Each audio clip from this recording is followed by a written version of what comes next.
coming. All right.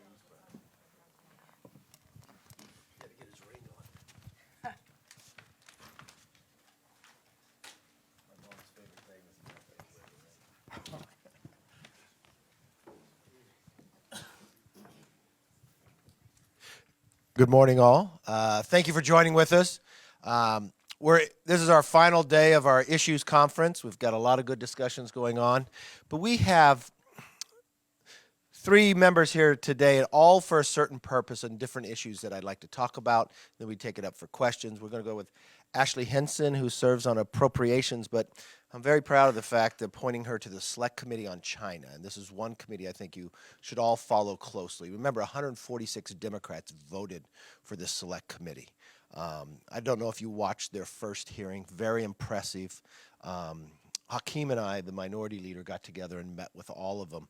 Really want this committee to be bipartisan. This is something that I tried to create in the minority. I had Nancy Pelosi agreed to it after 8 months, and then she, right before we were announcing it, I think somebody, Washington Post, even wrote a story on it or interviewed everybody, and then they stopped it. I think one of our greatest failures is America has not spoken united about what they believe China should and should not be doing. And we have lost a lot of business, a lot of jobs, the threats in the future. And so this is one area which I think could really have a lot of difference. We got Burgess Owens here, serves on the Education Committee, H.R. 5, the Parents' Bill of Rights. This is something he's been working on for quite some time. One of the reasons you told me at the very beginning was you ran for Congress for.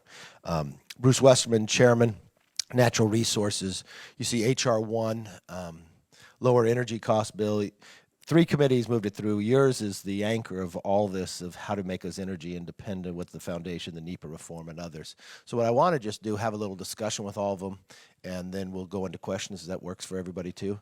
Ashley, just talking about the China Select Committee, and I know you serve on appropriations. You come from Middle America in Iowa. What we have found, just at the very beginning, you had a first hearing, which I thought was very good. Maybe if you could talk a little bit about what are some of the goals or what are some of the areas that this Select Committee would be working on and working towards? Well, first of all, thank you, Mr. Speaker, for appointing me to this very important committee. I think it goes without saying, but you agree that China is one of the greatest threats facing our country. I believe it's the issue of my generation and of many generations, because if we don't take action right now, the next century will not be an American one. It will be one dominated by China. It is very clear that the Chinese have a plan, right? By 2049, they want to be the preeminent world power for the economy, for our military, and for their social plan. So that's what they want. That's what the roadmap is that they've laid out.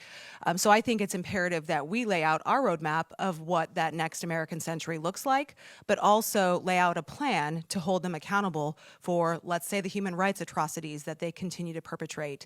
And if you did watch our first hearing, you would have seen Tong Yi, a former dissident or a dissident who was actually imprisoned in a camp, tell her story of what she faced when she did speak out in China, and what the Chinese people are facing every single day. They're being oppressed, and we need to highlight that. The other issue that I think is important, we need to make sure that we don't allow a single cent of taxpayer money to go to China. This is money that they continue to use against us. Every cent that goes there, they're using it against us, whether it's to spy on us or whether it's to enrich their military or to continue to perpetrate those human rights abuses. And then you talk about the theft, right? And Speaker McCarthy kind of hit on this, where we've lost jobs, we've lost intellectual property to China. We have ceded that authority because we've been appeasing China for so long instead of competing with China. So we need to highlight those instances where they have cheated, right? They don't follow the rules. Being from Iowa, we have a unique situation where we actually had a spy ring that was busted in the middle of Iowa. They were trying to steal our seeds so that they could take them back to China to reverse engineer them. So they don't want to play by the rules. This is a true national security issue for us, and again, the policy that we're going to work on in the next 10 years in a bipartisan way, which I think is really crucial here. You saw a lot of consensus under Chairman Gallagher and obviously Representative Krishnamurthy, and you're going to see some really great policies come out of our committee to tackle all of those very important issues. You know, you brought a very good point. A lot of people think China and they just think certain intellectual property they steal, but you're in Iowa, and food security and food safety is so important, especially around the world. Watching that they were caught there spying, trying to steal seeds to re-engineer that as well. So it's every part of the country, and that's why this committee is so important. One of the reasons why I appointed you, and I sat with Hakeem beforehand to show him the individuals that I would appoint to this, making the point from certain committees, very serious. And you just brought up the bipartisanship. Do you think we'll be able to carry this out in a bipartisan manner? Yeah, absolutely, I do. And if you look at the membership on both sides of the aisle that are a part of this committee, and I think our first hearing was a great roadmap for how this committee is going to operate. We all have great ideas about and unity here on how we're going to tackle China. I think we all understand the great purpose behind our committee, and if we don't take action, what's at stake. And so that, I think, is something you're going to see a lot of agreement on. The speaker mentioned the bipartisan vote tally on the floor. I think that speaks to the unity behind this issue, that it's time to stop appeasing China and it's time to start competing with China. Burgess, now, you have such a compelling personal story, and people would talk about, certain struggles, sports, and others, but when you tell the story, you always tell about the importance of education and how that changed your life. And when you were first running for Congress, you always told me you want to be on the Education Committee. You actually didn't want to go to other committees because this is what you really care about and what I've watched you mentor others. And here's H.R. 5. You've been a critical member of making this happen, getting out of committee. The Parents' Bill of Rights. Why don't you tell us a little bit about that and how it ensures parents have a say? Thanks, Speaker. Appreciate it. Well, let's start off, first of all, with I was blessed to have been raised in the Deep South, remarkable family, remarkable community, segregated at the time, but we believed in something which our founders believed in, that is, ignorant and free can never be. So our community was very focused on education, and I've seen over the decades that's changing. There's something else that has been very concerning. Not only have we been shifting away from having our kids educated, but shifting away from the concept that it's parents who have the rights to make sure their child is given the direction, the help, the CEO of their lives in terms of being educated. So the Parents' Bill of Rights gets back to something so basic that really should not be any concerns about the process. And that is, first of all, the right to be heard, the right to know the curriculum, the right to understand and see the budget that the school system is going through, the district at the same time, and also the right to make sure that child's privacy is in place and protected. Very, very simple things, but the most important thing is this. We cannot have a free society if our children are not taught basic things about themselves, about our history, about critical thinking skills. And who is overseeing that process are parents, not teachers, not unions, not bureaucrats. And if we get back that basic concept, the parents will be involved, which is happening right now, by the way. I'm very, very excited about that. And we'll make sure that this next generation is educated, excited, and can really be the producers that we've always expected them as we've raised them throughout the decades. As you travel the country, which you do a lot in a lot of different areas, you come back to me and you tell me this is like the number one issue you hear from parents, and it doesn't, regardless of party. What are some of the things that when we bring this bill forward, I notice out of committee, the Democrats held back, and I don't understand why. I mean, when you just lay out the 5 pillars, I don't see any disagreement with people. And when I work the country and see people, parents, they're caring about their kids' education. So do you think Democrats might come across? I'm thankful we have a majority to get this word out. What concerns me is I've seen over the decades, the reason why I'm so passionate about this is how many kids are left behind. There's a study that I ran across back in 2017, and I want you guys to think about this. In the state of California, 75% of the black boys in the state of California cannot pass standard reading and writing tests.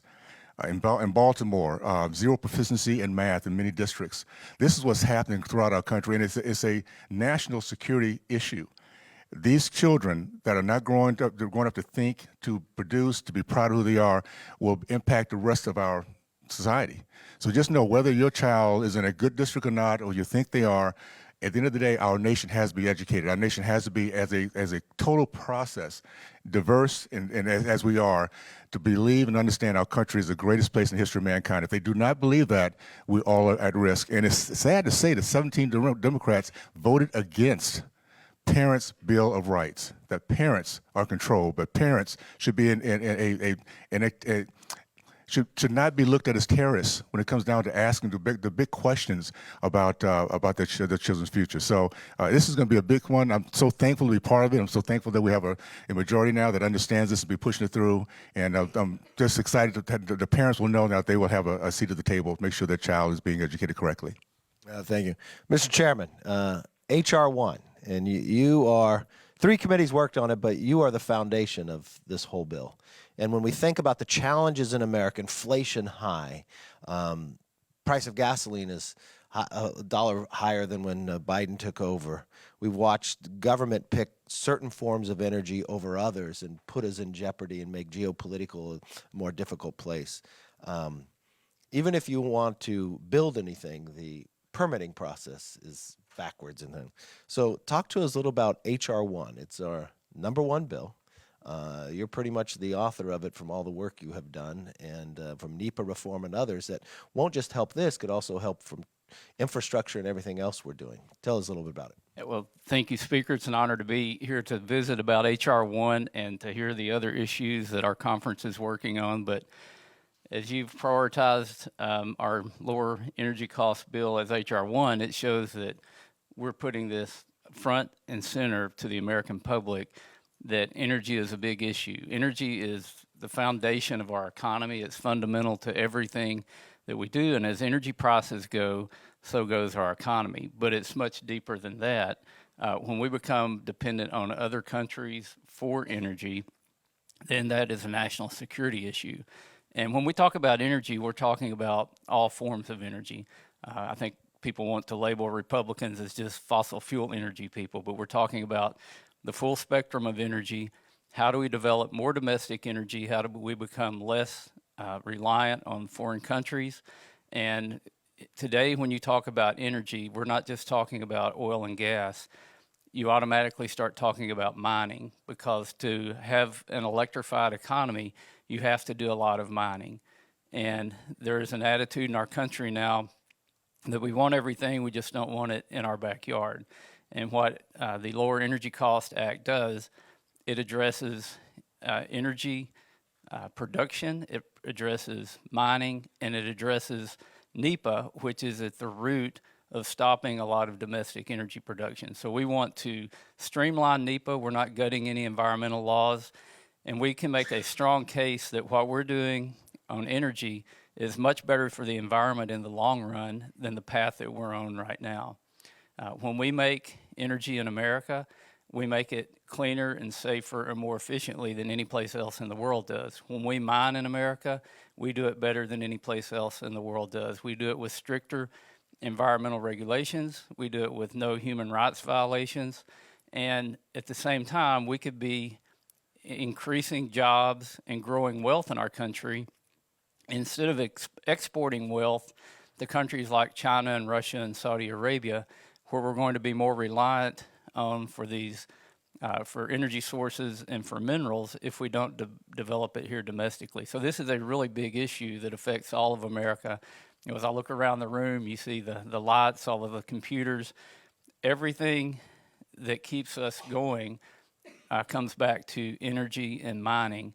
And we've gotten away from doing that in America like we should, even though we're blessed with so many resources here, and we could just be dominating the world in energy production. You know, it's unique. It plays directly into Ashley's committee, too. Our goal is not to be dependent on China.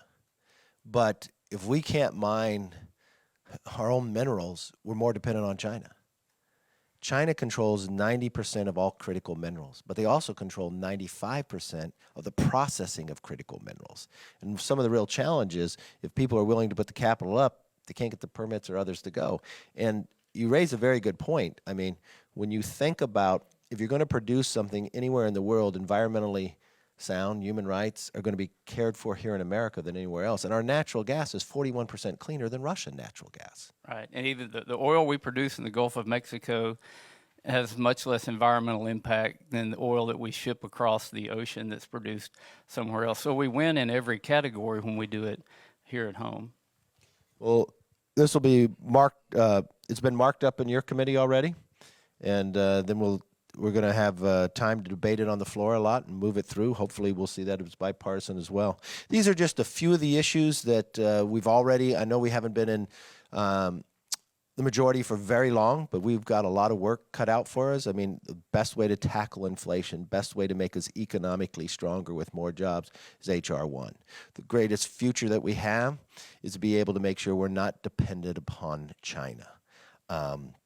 And we all know education is the great equalizer, and we've known what has happened with COVID going forward, and this lost learning that has taken place, and what's really the wake-up call that happened during COVID of parents wanting more say in their kids' education, seeing what's being taught. So we just put those pillars out there.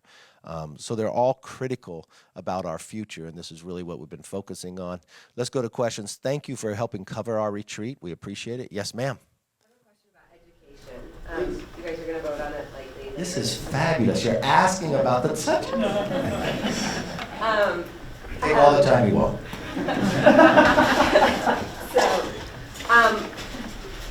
Are there concerns about federal overreach with this legislation, the fact that the federal government is placing, or House Republicans want to place some requirements on localities for education? Okay, first of all, let's look at education as a civil right. There should be no child in this country based on the zip code, the color, the background. They should be stopped from dreaming the dreams they have. Think and go through again the tenets of this process. We're saying that all parents, no matter where they are, what the background, should have the right to know this curriculum, not to dictate, but to know and give feedback, and also be heard, so they give feedback. They should have the right to know the budget of the district, the school system, and they should also make sure they have the right for privacy for their children. None of that is overreach. Matter of fact, I think what we have is this conference is a very innovative legislation that allows the innovators to be able to compete, to bring the best ideas, and to bring the best for those children, no matter where they might be. So I'm excited about this, and I'm thankful that we finally have legislation that's going to help all children, no matter what their background is, color, to move forward and experience the American dream. And the last pillar is if there's any violence on campus. You watch what happened to that father in Loudoun County when he went to the school board that his daughter had gotten molested in the girls' bathroom by a boy, and that had happened before. Had he been notified or others, maybe that wouldn't happen again. And when that boy was transferred someplace else, I believe it happened again. So if there was some violence on the school your kids went to, you'd want to know. I mean, what's so unique, and this is the point you bring up about civil rights, it doesn't matter where you live, it doesn't matter the color of your skin, it doesn't matter the wealth. Once you have a child, it's the most important thing in your life. You will give your life to this child before it can say your name. And you'll risk more for it. So there's nothing from a standpoint, you have a right to know what's being taught. You have a right, just the curriculum, not dictating what it is, but to provide it. You should have a right, where are they spending their money? The right to the privacy, the right to know the violence is going on. And I think that just cuts across. And from a personal point of view, looking what's happened across America just in the last couple of years with COVID and others, I think this is just kind of a rallying cry. And I don't see this as a partisan issue at all. I see how we work through it, just listening to parents. And when we rolled it out, we had parents come in. I don't know if any of you were there. Very compelling, some of the stories. And they were just so frustrated with someone speak up for me. And that's why I think this is so unique. And we made it H.R. 5 because it has 5 pillars. And you go to kindergarten age 5. So you can remember it. It's the importance here. And I truly believe that this could get a lot of momentum across the country. Yes, sir. About the investigation that your committee chairman launched yesterday into the prosecutor from New York. You guys have raised a lot of concerns about the prosecutor. But what about the actual allegations here that the former president may have falsified business records for hush money payments to cover up this alleged affair with adult film actors? Do you have any concerns about that? Look, the thing I think about, it was interesting. Someone briefed me on the use of money, a situation like this before. And you probably covered this. Remember when the DNC and Hillary Clinton paid the law firm $1 million but and said that it was for something else, and we found out later it wasn't. It was all about the Russia collusion. It wasn't for legal part. And so they went through, and they got investigated. $1 million they spent, and you know what? At the end of the day, they didn't get prosecuted. They got fined. Hillary's campaign got fined $8,000, and the DNC got fined $100,000. Even though they used $1 million, they knowingly hid the fact of what they were doing to try to hide. They got investigated. So I look at it from this perspective. We live in America, and it should be equal justice. This was personal money. This wasn't trying to hide. This was 7 years ago, statute of limitation. And I think in your heart of hearts, you know, too, that you think this is just political.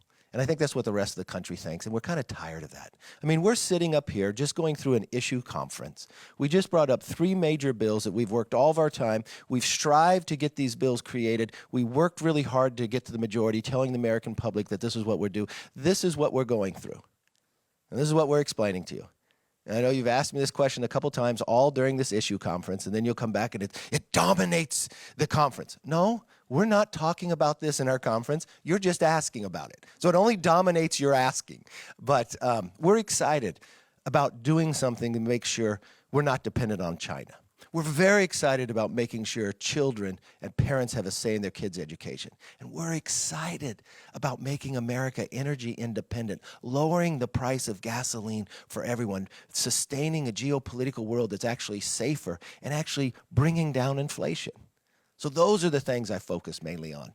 But I do get concerned when I look out there and I see justice not being equal to others, especially in the history of where we are. And the tough part is with a local DA playing in presidential politics. If that starts right there, don't you think it'll happen across the country? So I even watched an individual who was on your network, CNN. See, I watch your network sometimes, changing channels. And I know him well, and he's a Democrat. He's a strong liberal on the other end, and he just thought this was all wrong, too.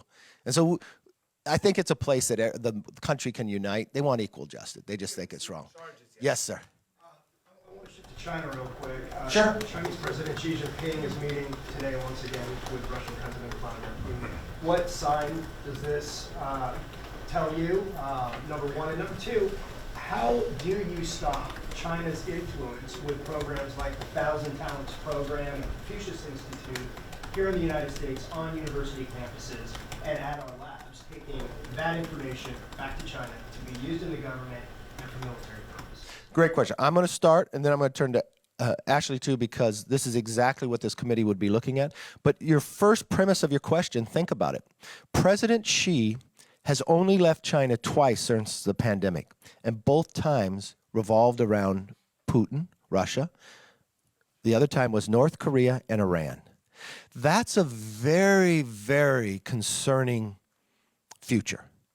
For those who study history, it seems a little like the 1930s and the axis of power of individuals creating. These are not democracies, but what are they fighting? They talk about a new world order. You look at Putin, who no longer respects the Russian Constitution and the term limits of president. You watch President Xi change his constitution so he can serve another term. You've watched his advocates of taking Taiwan.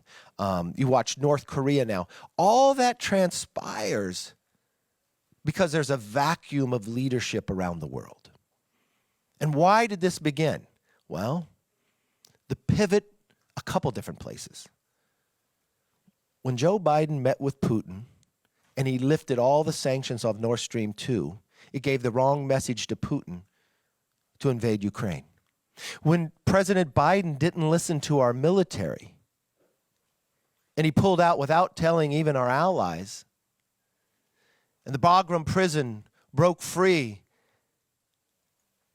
and the prisoner actually killed 13 Americans, creating new 13 Gold Star families, and Afghanistan collapsed. We watched our own allies pivot. The new chancellor of Germany goes to meet with President Xi. Saudi Arabia believes they need a greater relationship now with China based upon America. Now we've watched, not only during Obama's time bringing Russia back into the Middle East, now Biden has brought China into the Middle East, where now they're brokering a deal between Saudi Arabia and Iran. That used to be America. That used to happen at Camp David. So the world scares me where it is. And why do they think they can do this? Because there became a void of leadership, of strength, of questioning the commitment of America, or they can trust us. And an underlying place of all that is the energy policy of America. It gave Russia an opportunity to open up. It gave them a bound together of why to strive. And so that's a real concern. That's one of the bases of where the whole premise of a select committee on China came was on the 75th anniversary of Normandy. I was walking the gravestones. Nancy Pelosi was there as well, and I've looked at all those young men from the Star of David to the cross, all about the same age, all dying around the same time, and wondering at that moment, what could the lawmakers have done? The policymakers, not the week before, but the decade before that day would never have to come. What should they have done when they first saw Hitler, Mussolini, and Japan getting together? What policies should they have prepared for ahead of time? What dependencies did they become weak upon?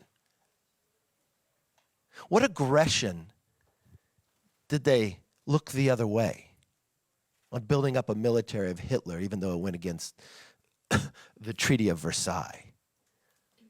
Or the movement in of Czechoslovakia and Austria? Or the movement into Crimea? Or the desire to take Taiwan? So, walking through the pandemic, thinking about where was America waking up to medical supplies? What dependencies do we have for resupplying when it comes to critical minerals? What about our own food supply? That was the premise of why we created the Select Committee on China. And what you talk about, the Confucius Centers and others sitting here inside America, the visas, the inside our college campuses, the stealing of intellectual property. So let me go to Ashley about this, because this is exactly one of the premises of what they're working on. And it comes down to the propaganda, right? And that's what I think our committee is tackling head on. It is peeling back that curtain for the American people about what China has done to infiltrate our country. It is that propaganda machine, whether it's a Confucius Institute, whether it's a policing station that is designed to tamp down their people here in the United States, or you look at our committee's role in making sure we're spotlighting, and I hate to use the pun, but obviously it elevated the situation a little bit. The spy balloon did escalate this situation for the American people about the spy operation and the espionage operation that the Chinese have in our country. So I think the speaker hit on a lot of the themes that our committee does need to work on to be in storytelling mode for the American people about why this policy blueprint matters. It matters for energy. It matters for food security. It matters for the people of China. Our beef is not with the people of China. They are being oppressed by the Chinese Communist Party. It matters for our military to make sure that we can be strong. I think our committee's main role is deterrence. We don't want to go to war with China. We want to protect our allies. We want to make America the strongest country in the world and continue to have that legacy. But again, all of these things work together, and it's why our committee's work will be so important over the next few months. And I think in the short amount of time, you brought up that balloon. You watched Congress take action very quickly that week. And what was the action we took? 100% of Congress voted on a resolution against the CCP. And you didn't ask it, but it's part of your question. When President Xi changed the Constitution to serve another term, he put himself into equal to Mao, but he also put the CCP stronger. And so he fills this void. What we're trying to accomplish here, you first have to educate the American public. We're doing it in a bipartisan way. We put this committee together with Hakeem. We kept the size of the committee between Republican and Democrat very close. I would hope that the Senate would create a similar committee. This is not a place that's going to be partisanship. This is a place that's really thinking, how do we speak with one voice, educate the American people, stop the dependency on China, and stop the atrocities of things that they do. Yes, ma'am. When was the last time you spoke to the former president, and have you talked to him about the investigation that we're launching into the man. I have not talked to the president. Shoot, did I say maybe 3 weeks? No, I haven't talked to him about the investigation at all. Yes. Can I just add something real quick? What I'm hoping that you all see here is what's unique about this particular conference. We start off with something called Commitment to America, so the Americans know exactly where our focus will be, where our priorities will be. Right now, as a conference, we made it very clear our priorities are debt, China, and education. And the fact that American people are drawn to those three things, that's what they want, and that's what we're going to give them. And I also want you guys to think about this. I made a point a few minutes ago that should have been a shock and awe, but there was not. And this is what we need to make sure we don't ever get used to this process. When I said in 2017 that 75% of the black boys in the state of California cannot read and write, do you notice how really we didn't think that was weird, that was different and crazy? Because we've been slowly transitioning, progressively thinking that's okay. We should never, ever think, no matter what the color that person might be or the background or zip code, that that's okay. So we're saying as a party, we know education, ignorant free can never be. We believe that, and we're listening to the parents, and everyone out there should be very excited about the fact that we're taking this on as it should have been decades ago, but we're going to make sure we put this right for sure. Yes, ma'am. HR 1, you said at the very start of this presser that, or at the very start of this conference, that it was important to really open up the process, have members input. Are we going to see a similar open amendment process when HR 1 comes to the floor? And another thing you said in that first presser is that you guys will be talking about AUMF over the next 3 days. I'm wondering if there any decision as to whether or not the bill the Senate's voting on today will be taken up in the House. Perfect. Can I first answer your question that will help probably for the rest of the term, kind of my philosophy, okay? In this Congress and in this conference, we had this discussion about half the conference has never served in the majority. The other half has served in the majority before, but it was a different type of majority. It was a much bigger majority. I learned this maybe the hard way, going through the speaker race and others. We have to retool and rethink, okay? So in most Congresses, when you have a big majority, you watch what the Democrats did. They just changed all the rules, like you didn't have to show up, bills don't have to go through committee, and all the bills are written with the speaker. That doesn't sustain well. That's not good policy. So we opened the process back up, and we've done all that. But we have to front load everything, right?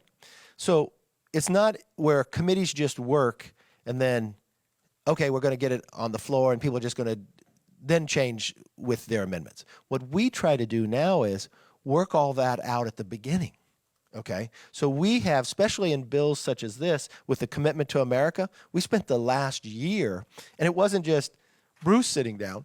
We had a whole task force. They traveled to different places of the country. So we've had all that input already in the process.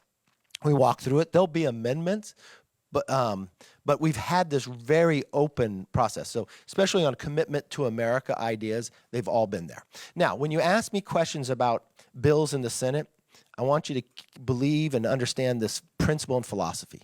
Just because a bill passes in the Senate, I know it's unbelievable something passes over there,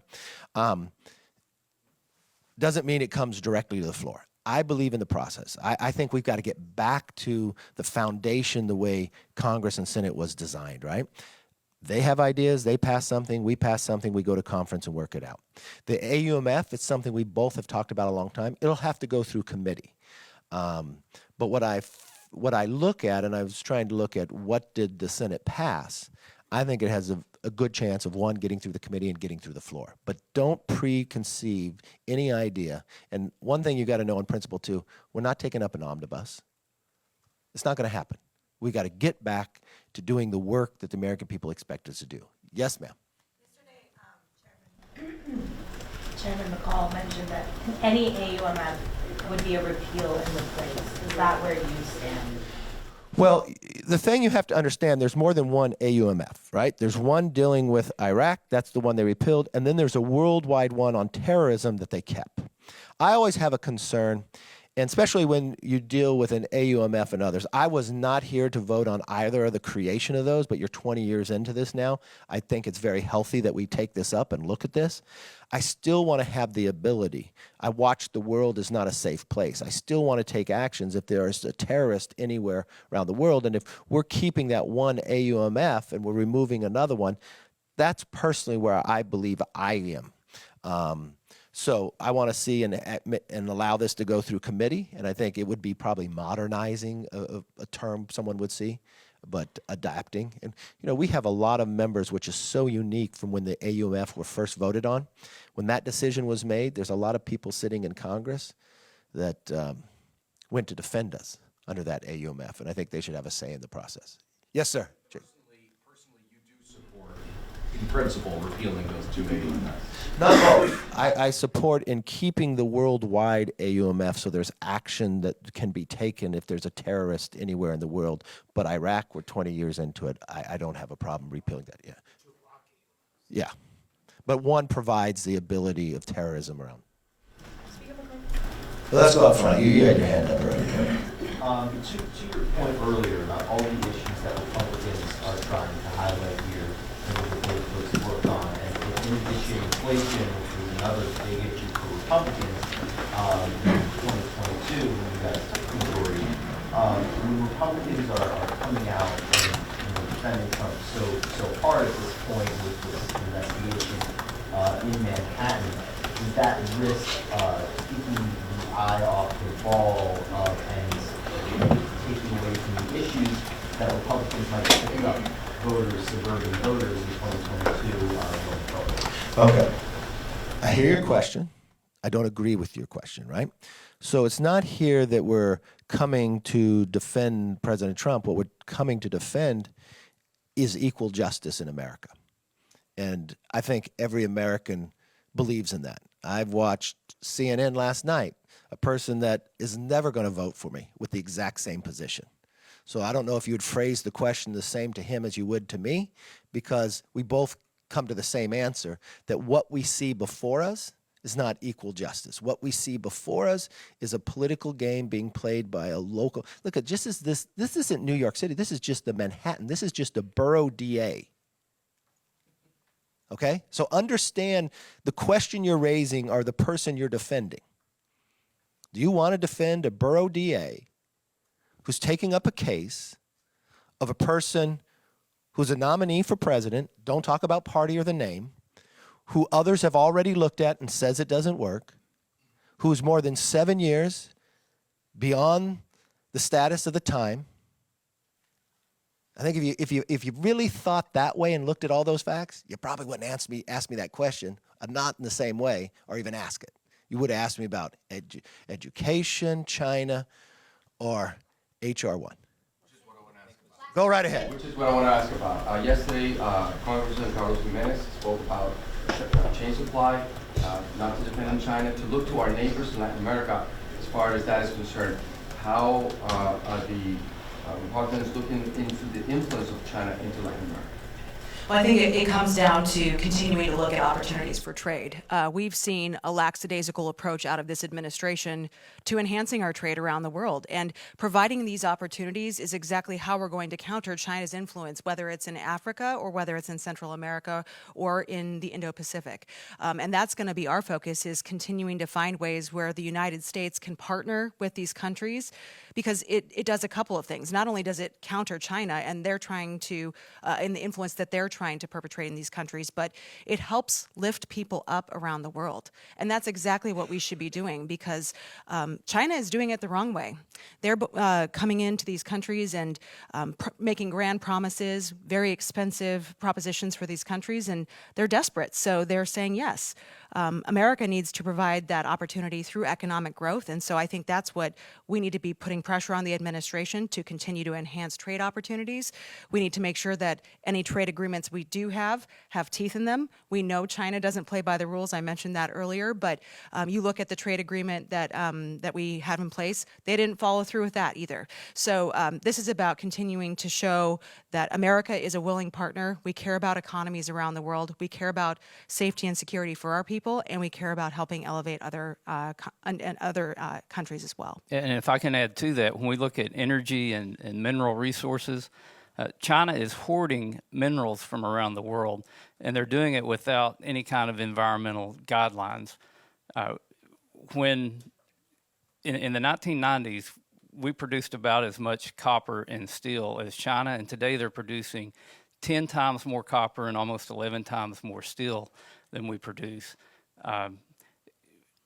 As our economy goes more towards an electrified economy, we're going to be more dependent on them, which is going to spread their influence around the world. They do not have the resources in China. They're dependent on going to the Middle East, to Africa, to Latin America, not just for their mineral resources, but also to grow the food that they need to feed their people. So it's all of this is connected together, and it starts with energy and mining, and America becoming more self-sufficient and not reliant on China and not promoting China's bad actions around the world. Yes, ma'am. Maybe you could just sum up a little bit for us here. You appear to have been working very hard in these first 3 months as Speaker. You have these number of policy proposals, and yet the workings of the former president continue to play such a big role in your party. Can you talk a little bit about your approach here? Do you believe you can lead the Republican Party into a sort of different era, a different direction, or is former President Trump really still the head of your party here? Okay. In the press room, for all of you, he is. If you think I can lead, why would I go through 15 rounds if I didn't think? And let's just go with facts. I think facts are the best way to deal with any precedent, okay? We start off, we go through 15 rounds. On the first day, we keep our first promise and repeal 87,000 IRS agents. We get 146 Democrats to join with us and vote for the creation of the Select Committee on China. We no longer have proxy voting. Members are now showing up to work. You now have a relationship between your speaker and your minority leader, which you haven't had before. We stopped the selling of the Strategic Petroleum Reserve to China, with more than 130 or 113 Democrats joining with us. We repeal ESG, that would harm the economics. We talked about making our streets safe. Our first challenge was D.C. and the crime there. We move even though the president said he wouldn't. We said we'd get to the origins of COVID. The president just now signed, it went unanimous out of the Senate and on the floor as well. We said we would bring a Parents' Bill of Rights. We've marked it up out of committee. We've had our first hearing with the China Select Committee that was at night, very bipartisan. Even the Washington Post wrote an editorial about it. We said energy would be our number one issue as well. The bill is marked up, going to be coming to the floor, going to be having the debate. We just came to an issue conference that you didn't see fighting. We're focused. We've watched what happened in the country where the Democrats spent another $5.9 trillion, brought us inflation, brought us a challenge with banking. We had a banking issue conference to all talk with all of you where we're going. As you sat down at that conference, or that press conference, you sat with 2 members who had been regulators, had worked in the Treasury Department, had owned banks before, and just had a policy discussion. And I bet you walked away thinking, man, these people have a handle on this. They're not playing politics with it, which an action people could see before. For the first time, you've had a bill come to the floor in more than 7 years that was totally open. That never happened once under Nancy Pelosi, under Paul Ryan. We only have a 5-seat majority, and we allowed anybody to bring it forth. For the first time, you watched a bipartisan, all the Republicans and Democrats, to meet together, not on a classified briefing, but to talk about an issue that I think is our greatest threat, our debt. In a time where you think politics is not going to allow us to do a debt ceiling, where the president says he doesn't want to negotiate, you watch the speaker and the leader talk before that we brought the Congressional Budget Office director in to lead. Anybody could get up and ask the question. So what's interesting to me is we have changed Congress on its head in less than 3 months. Now, the real question you really want to ask me, can I change the press room on its head to follow what Congress is doing? Now, my first question, your first answer to your question, yeah, I believe I can lead. I believe we're achieving that because we're leading together. I don't know if I can lead all of you, but I'm going to continue to meet with you. I'm going to continue to try, and we're going to make it happen eventually. I believe in you, okay? So, you continue to be here, you continue to listen, and I thought this press conference started off better than all the others. So, we started with a question on something we talked about. That hasn't happened in a whole Congress either. So I felt good about it. Yes, ma'am. Yes, please. During the press conference, you mentioned possibly attaching policy items to it. As you've talked to members in the last couple of days, have you narrowed down what kind of spending cuts Republicans are going to put on the table, what kind of policy things you want attached? And as you see the instability with the banking situation, are you at all concerned that running into this negotiation with the president could compound the instability of the market? Great question. Let me take the end of your question and work backwards, okay? You brought up the banking issue. What does that do to the debt ceiling? Well, that should wake everybody up. Why are we having a banking crisis? Because government spent too much and created inflation. So should I ignore it? Should we do exactly what the president's saying and just lift the debt ceiling and create more inflation and more banking problems? I mean, this should be a wake-up call to everybody. Say, oh my God, we better do something about this debt ceiling. And for everybody, I watched a Democrat the other day list, oh, all these things are going to get cut. The first question is, it's savings. Why? Because it's American public. And if I could spend a couple minutes, because you didn't get to be in the briefing with the Republicans and Democrats with the Congressional Budget Office. So the Congressional Budget Office, nonpartisan, just gave their revised numbers, okay? In the next 10 years, American public is going to have to pay $10.5 trillion in interest. So that for every American on your credit card, the thing you hate is when you pay that high interest. But I want America to understand what that $10.5 trillion means. That's just in the next 10 years.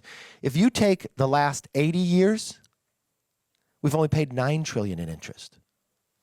So the question being, is it a question about spending or is it a question about revenue? Well, if you look at the Congressional Budget Office, on a 50-year average, we usually bring in about 17.1% of GDP in revenue. What's revenue we're bringing in today? 20%. We're above the 50-year average. How many times have we ever got 20%? Only 2 times. Only 2 times in history. So we're bringing the most we've ever brought in. On a 50-year average, we usually spend somewhere around 21-point-something% of GDP in spending. How much are we spending right now? 23.6 on our way to 25%. So we're spending well above a 50-year average, but we're bringing in more money well above in the 50 years. So the real question comes from a simple point like that. We're spending too much. It created a banking problem.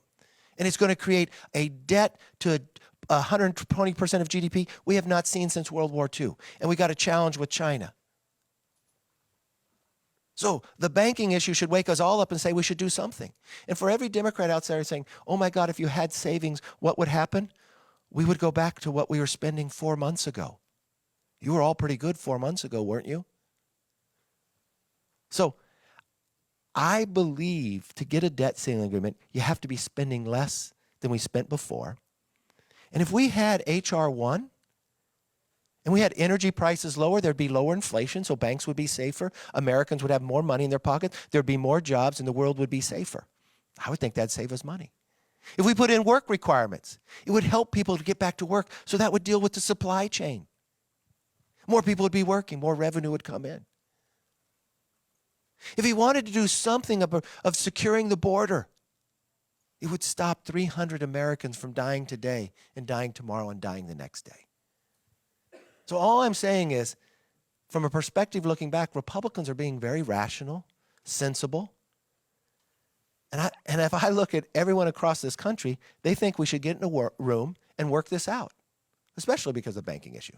Look, thank you all very much. I appreciate the time. Take care. We got Drew Brees. I don't want to be late.